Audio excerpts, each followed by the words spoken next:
Amy Brenneman, you played Laurie Garvey on The Leftovers. When we left Laurie at the end of season two, it looked like Kevin had come back to his, so to speak, extended family, and the characters were at peace after 2 seasons of just like trauma and tragedy. How did you read the way that the show wrapped up in season two?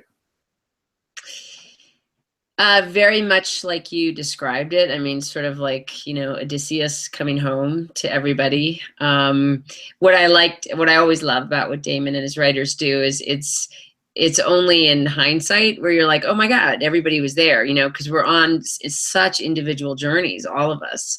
And it was funny, like that last episode, I think I have 1 or 2 scenes, but I was mostly with my family in LA, right? So I show up for that last scene and I'm like, why are I walked on the set and all of the lamps were overturned? And I was like, what's going on? And Mimi Leader, the director, was like, there are earthquakes in this episode. I was like, oh, sorry. Like, I'm not in an earthquake, so I didn't realize. But yes, I think yes, I mean, we are all together in that room, whether that room exists in Kevin's mind, whether we're acting, that was sort of like, who knows, I never know either. You never know. We're talking about The Leftovers here, so you never really quite know what's actually real or Except not. there is, and this is going to sound really cheesy, Damon writes the essential truth. So truth about spirit, truth about relationship, truth about humanity, but those truths exist on dream planes, on alternate, truly. Like Wow. the other day, I was talking the other day, and I'm a huge dreamer, and I work with my dreams, and I remember my dreams. And so I said to Damon, like, oh my God, I have to tell you, I had this like crazy dream the other day. He literally said to me, like, oh, I don't dream. I don't remember my dreams. I was like, Damon, the entire season 2 is based on dream logic, but I think he doesn't think of it as dreams. He thinks of it as another way of expressing story. Yeah, that's true. And I mean, it's very disappointing that he doesn't dream because, he There's made no bones about it. I know. Tell us about working with Damon. You've obviously done quite a lot of TV, film, and different projects, but working with Damon Lindelof would have its own benefits. He's obviously such a prolific and excellent writer. What are your thoughts on working with him and speaking his words? I know this is a hackneyed phrase, but it really has been an extraordinary gift at this stage in the game. And Damon, I think the best way to put it is that also because I produce and I write and I act, so we actors often, and it's not a bad thing, but we like to help the script. So, you read a script and you say, maybe I could say this, or I don't know if my character would say that, or, I have none of those conversations with Damon. Laurie exists in the words that Damon puts in my mouth. I would not dream of saying Laurie Garvey would do this or that. I often ask him to explain or give backstory, or we have these amazing conversations, but it has been such an amazing experience to surrender utterly to a true artist and be an instrument of his work. And I mean that really genuinely, because and also like on a personal level, like I am a mom to 2 kids and I'm used to literally running the show. And I realized early on, like, the great gift of this gig was I get to surrender and I get to be an actor and I get to really just really surrender to what Damon wants to do. Yeah, that's I think I get where you're coming from, and every character appeared to undergo quite a shift between season 1 and season 2, as the writers and Damon and Tom wanted to move the show in a more positive direction. I mean, relatively speaking, The Leftovers still had a lot of traumatic things happen during the second season, but it was lighter in tone. But it's active trauma. Yeah, exactly. Yeah. Laurie went from being a member of that oppressive cult with that vow of silence, which would have been quite challenging. That's what you discussed with us last time. But in the second season, Laurie takes a different journey. What were your thoughts on that and that tonal shift for the second season generally? It was an amazing ride, and I think that, and I think Damon might say that I don't think I'm speaking out of turn, but I feel like that the first season was obviously trying to render Tom's book, And for Damon, I think, like, excising the demons of Lost and the end of Lost, and, you know, he just had sort of a monkey on his back. And I think that season 2, he just was really freed up. And I think literally he got more support in the writing room, and had, you know, supports that he didn't have the first year. And what kind of the way I look at it, I was describing this to somebody the other day, I think the first season, all the characters are just literally paralyzed with grief and trauma. They're paralyzed. They're stuck. They just are, you know, gobsmacked. The second season, everybody gets busy, and every single character gets busy with what they think is going to make things better, right? So you have, you know, you have Nora, and she's going to be a mom, and you have, you know, the Murphys, who are like, everybody's very busy. And I think Laurie, I think the through line of Laurie is like, she, you know, and this is coming back from her pre-departure identity as a therapist, probably who she always was, right? But she's a helper, right? I want to help, and I want to alleviate suffering. And I really believe that first, I mean, I tried to be a true believer in the GR, that this was going to be the answer. I think the end of the first season is devastating for a million reasons. One is I almost got my daughter killed, but it's like, these people are full of shit. I mean, this is not what I thought it was, right? So I think the way Laurie gets busy is she's like, you know what? I'm going to deprogram those cult things, and I'm going to write a book. And when I write the book, everybody's going to know. And, you know, my episode 3 is just, I'm very can-do, very positive. And even when those ideas don't really work, the end of episode 3, I have a new idea. You know, and so I think the pleasure for all of the characters in season 2 is there's a lot of activity, and it might be futile, but it's sort of like Samuel Beckett. I mean, you know, that play Happy Days, when the woman is, you know, buried up to her chin, and she's very busy. She's brushing her hair. And I think that's the humanity of like, God, even as, you know, those guys were playing their violins as the Titanic was going down. And that's what makes them heroes, right? And I think what makes the Leftovers characters heroes is they really think that this thing is going to make it better and explain and take away the pain. Yeah.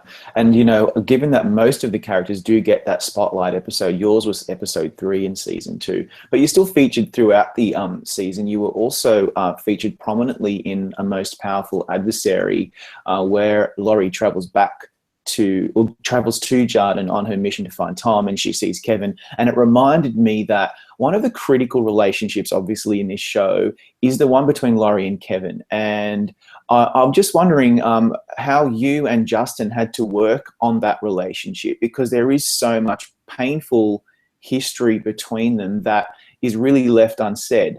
What was it like to work with Justin on that? Well, I love that scene, is one of my favorite scenes in the motel room. And I said to Damon, it's very rare, like all for the first season, it was like, you know, I literally couldn't explain what I was doing, and Laurie couldn't explain it because she had taken a vow of silence. And it's really was just so gratifying to have Laurie be as smart as she is and say, like, listen, I'll tell you exactly why I joined that cult. You know, she's out of it. She can describe season 1, essentially, at least her part in it. And working with Justin is lovely. We go a lot off of intuition, and honestly, the big backstory idea. I don't know what his process was, to be honest with you, but Damon and I dreamed up. I mean, one of the pleasures of my artistic life was the day. So almost 3 years ago, the day after the first read through. The day of the first read through in New York. That afternoon, Damon said, let's just go for a walk. And we walked around Central Park for about 2 hours, and we dreamed up Laurie. We just dreamed her right up.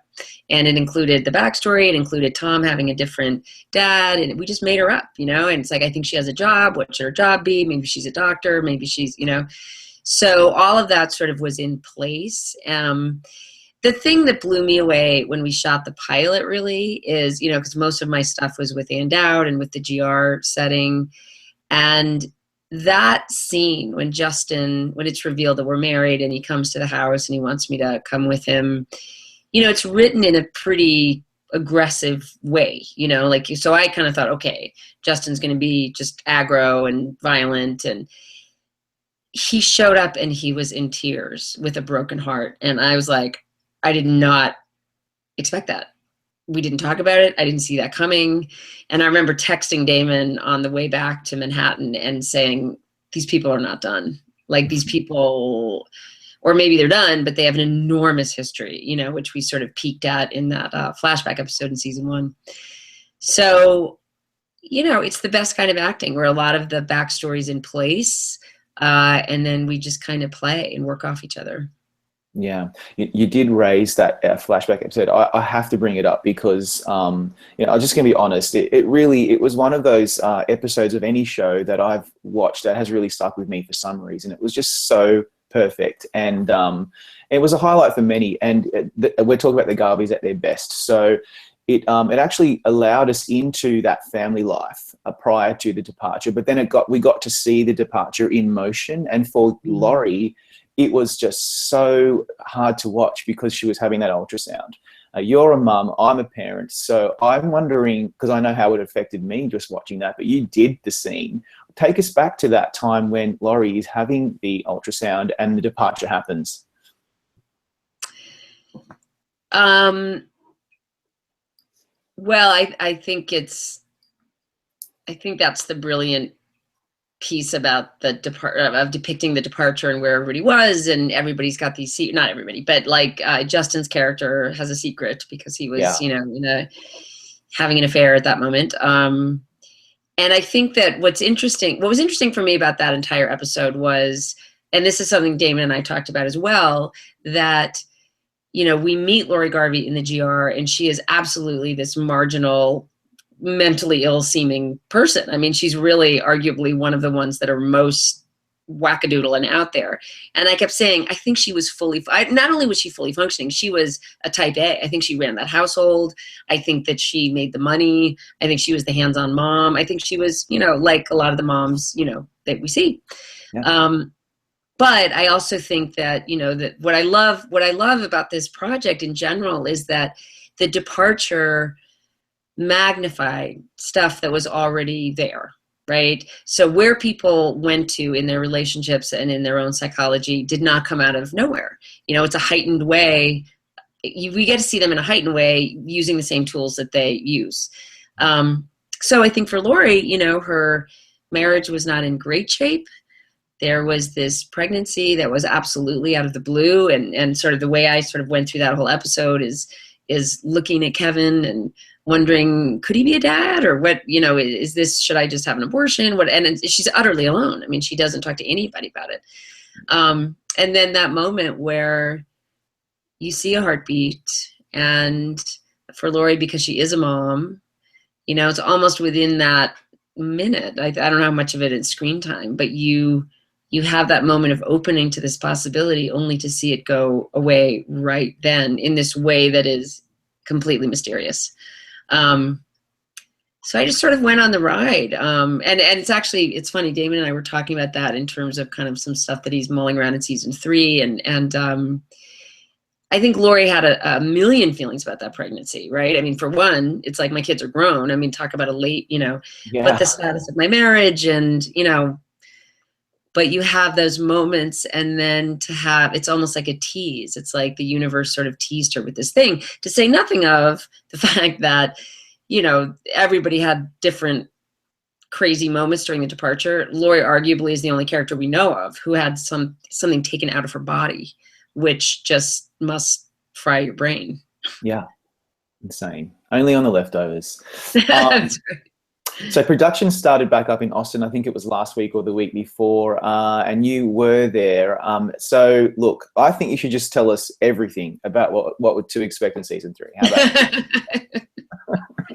That is awesome. And then I think I'll probably get a pink slip from Damon and HBO saying the one thing you're not supposed to do, you did with that guy in Australia. All right. Yeah, that's not what you do. Okay, so maybe we'll just have to wait. We'll just have to wait. Look, it'll be better. Though. It's so good. I mean, I will say this. This is another experience, you know, part of working with Damon, is because it's not like any other show, really. It's not like, okay, on a medical show, you know, you're going to get some medical or blah, blah, blah, you know, and interesting things happen in all different shows, right? Of course. So I guess it was about a month ago now, and Damon's like, okay, let's get together. And I said, okay, great. I don't know why. It's like, I always like, it's almost like, you know, a Christmas present. Like, I want to keep my expectations low. Not that it's not going to be fantastic, but it's so. Yeah. I'm sitting there with Damon, and like an hour later, I was like, fuck, that's good. That is so good. Like, your killing me. brain is so good. So that is what I will say. Fuck, it's Oh good. man. Okay, that's perfect. We're all just dying to know, and but it's better that we don't know because that's all part of the fun. So we Yes. just have to be patient. Everybody, just be patient, okay? Just be patient. It's so good. It's so good. Oh, great. Well, look, that's fantastic. Now, look, you've been nominated for 5 Emmys, 1 SAG for your work on NYPD Blue and Judging Amy. That was a while ago, but I raised that because The Leftovers has now become a real critical sensation. And that's not an overstatement because in the first season, the critics were a little mixed on the show, but in the second season, they all came around and said, this show is amazing. And now the TV Academy are about to start voting, and hopefully they might notice The Leftovers. They didn't notice them, but the show in the first season. I'm just wondering what you think of critical acclaim and accolades like the Emmys and what they mean to a show like this. Well, I mean, it's interesting with a show like this because we know it's our last season. So sometimes with shows, it means you're going to have more life to it. And we know that this is our last season, which is another reason the fuck it's so good thing, because I think there's a freedom that showrunners have when they know it's the end and when they have control over the end, because you don't always have that in television. You don't. You know, I think that we've already gotten what you're saying about the second season. We felt in the what the critics were talking about. We were nominated for a Critics' Choice. We got a Peabody. You know, we are on the radar in such an exciting way. So I think it would be amazing. I mean, I think that all of us that have been doing this for a while keep it at arm's length because it's going to happen or it's not going to happen. Also, this kind of show where, you know, it's really, I've never done anything quite like it, where in that one episode, I'm the lead, you know, and then in other episodes, I'm not in them at all, right? And so it depends what they are, what they're rewarding, right? So like, I'm in the supporting category. Is that going to be like, you know, a supporting person that's there every week? Or, you know, are they kind of open to this idea that, you know, when you're on, you're really on? But I think it's an exciting time to be going into the Emmys and all of it, the Golden Globes and stuff. And last year was a bit of a bummer just because we thought the show was great. So it's been really lovely that, and also that the second season again came out of, and I think Damon would say this himself, that, you know, it's not that he played by the rules or there's no rules with Leftovers, but I know how happy, how free, how supported he felt in season 2. So it's really awesome that that's the season that the critics also really dug. It's just a nice thing. Yeah, absolutely. So look, all we can do is hope. And if not, it doesn't matter. The critics say it's one of the best shows on TV. And we are really, yay, that's fantastic. You know, we're really looking forward to season 3. We're on the edge of our seats, and we just say good luck to you guys, and hopefully we'll see you all at the Emmys in a few months. Thanks for your time today. I appreciate it. Totally. And thank you for all your support. This is awesome what you guys do.